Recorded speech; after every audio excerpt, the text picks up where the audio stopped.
Terima kasih Anda kembali menyaksikan Sapa Jatim. Kali ini saya ingin kembali ke Pak Benny. Pak Benny, seberapa penting kita untuk bisa memastikan, apalagi sebuah SPPG ya, melihat staf ini bekerja, kebersihan dapur, mulai dari diri mereka bahkan alat-alat yang terpasang di tubuh mereka tentunya bisa mengontaminasi kuman dan bakteri. Ada yang pernah viral nih Pak Benny, mencuci ayam mentah dilakukan di tempat wudhu masjid. Itu sempat viral, saya lihat videonya. Ini kalau misalnya ada kasus semacam ini, bangunan dapur tidak memadai, apa yang perlu dilakukan?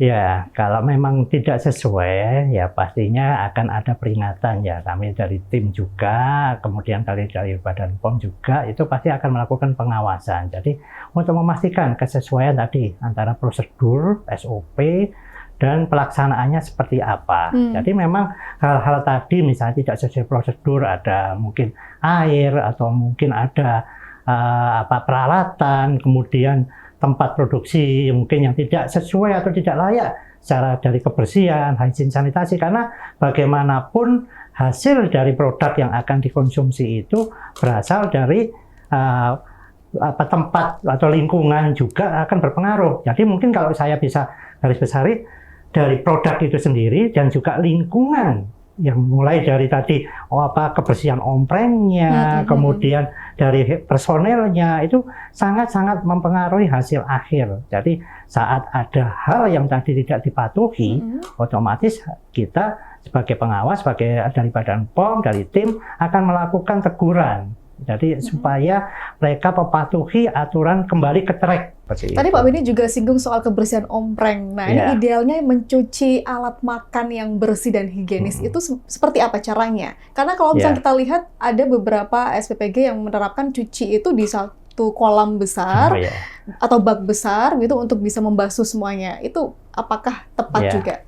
Ya, memang secara teknis ya untuk mencuci supaya dapat hasil yang maksimal itu pertama pastikan kita harus mencuci dengan air yang bersih juga. Jadi mungkin kita harus bertahap, mungkin saat pertama datang dalam kondisi kotor, kemudian dibersihkan dulu dari isinya, kemudian dibilas dan dibersihkan menggunakan sabun yang sifatnya bisa membunuh kuman, baru dibilas, dan terakhir jangan lupa saat penyimpanan jangan dibiarkan dalam kondisi basah. Harus dikeringkan dulu ya Pak? Harus dikeringkan, karena apa?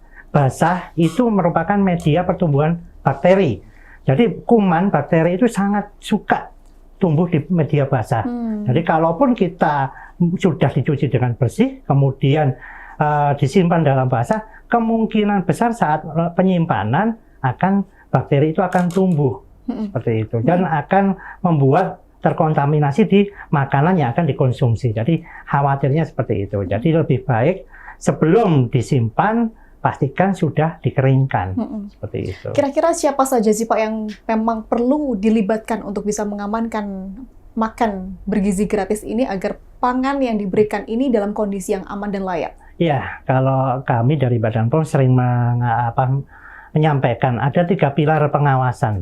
Jadi pilar tersebut yang pertama dari pemerintah, pelaku usaha, dan masyarakat itu sendiri. Jadi pemerintah kita sebagai regulator melakukan pengawasan. Tetapi apakah itu akan efektif? Tentu tidak. Karena kita tidak akan bisa datang tiap hari, melakukan pengawasan tiap hari. Nah, ini ditugaskan juga pengawasan oleh pelaku usaha itu sendiri, di mana di sini adalah SPPG yang pemilik dapurnya. Mereka harus mengawasi sesuai dengan SOP yang ada dan harus menerapkan prosedur yang ada. Kemudian yang terakhir adalah masyarakat, di mana sekolah si penerima untuk makanan ini, mereka juga harus aktif untuk melakukan pengawasan. Jadi saat makanan itu datang, dipastikan apakah makanan ini oke, tidak ada masalah. Mungkin kalau dari Balai POM Jember kita sedikit punya tagline namanya pasti berawan. Jadi pastikan bentuk, bau, rasa, dan warna. Jadi saat datang dipastikan bentuknya normal enggak. Misalnya mungkin kok sudah kisut atau kemudian baunya mungkin tidak direkomendasikan untuk dimakan ya Pak. Siap. Mereka bisa sampaikan tidak direkomendasikan untuk dikonsumsi. Jadi dikomunikasikan. Jadi pengawasan ini harus dari 3 sisi ini semuanya harus aktif terlibat semuanya. Nah, ini Pak Indra, soal sistem pengawasan rutin yang akan dilakukan ke depannya apakah lebih ketat mengingat ini kejadian sudah 2 kali di tahun 2026? Ya.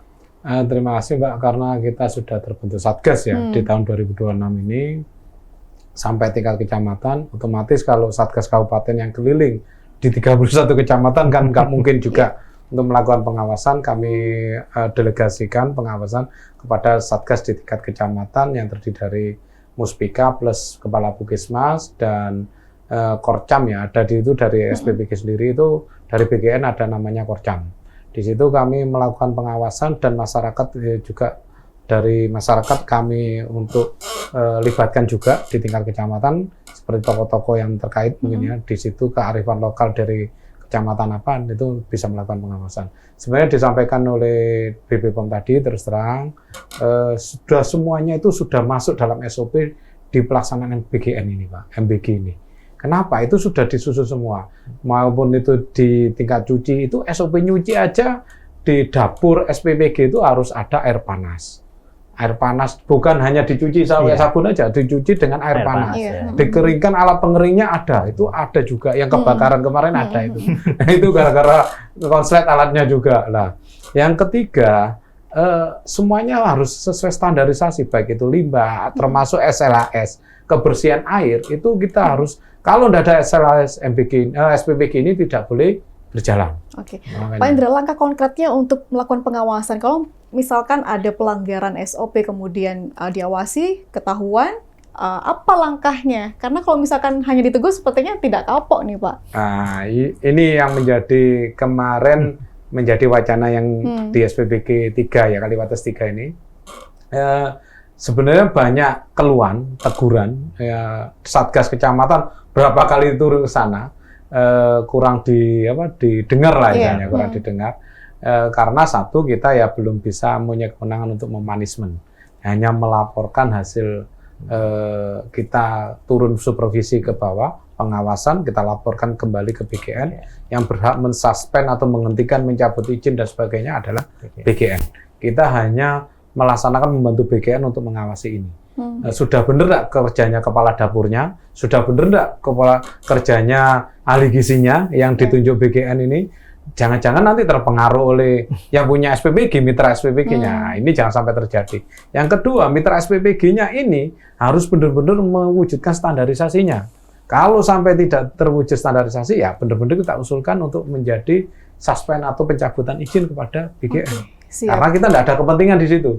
Intinya itu, kita benar-benar mengawal program MBG ini yang baik untuk perbaikan gizi anak-anak kita, generasi kita. Apa kalau tidak serius, otomatis pelaksana tataran tidak serius, yang rugi adalah negara pastinya. Itu tadi, karena harapannya ini program besar, kita yakini juga ini berat untuk dijalankan. Tetapi ya mudah-mudahan sistemnya akan lebih baik ke depannya. Pasti dengan kinerja Bapak-Bapak juga ya bantuannya. Ini masih banyak sebetulnya ingin kami diskusikan, tapi durasi membatasi. Mudah-mudahan apa yang kita bahas, langkah ideal yang kita impikan bisa terrealisasi dengan baik. Terima kasih Pak Indra, Pak Beni atas waktunya. Selamat bertugas kembali. Pemirsa, program Makan Bergizi Gratis bukan hanya soal menyediakan makanan untuk siswa, tetapi juga soal menjaga keamanan pangan dan masa depan generasi bangsa. Kasus keracunan MBG di Jember menjadi evaluasi penting agar pengawasan dapur, kualitas bahan makanan, proses pengolahan, hingga distribusi benar-benar dilakukan secara ketat dan disiplin. Terima kasih atas kebersamaan Anda hari ini. Saya Pia Mediana, pamit undur diri dan sampai jumpa.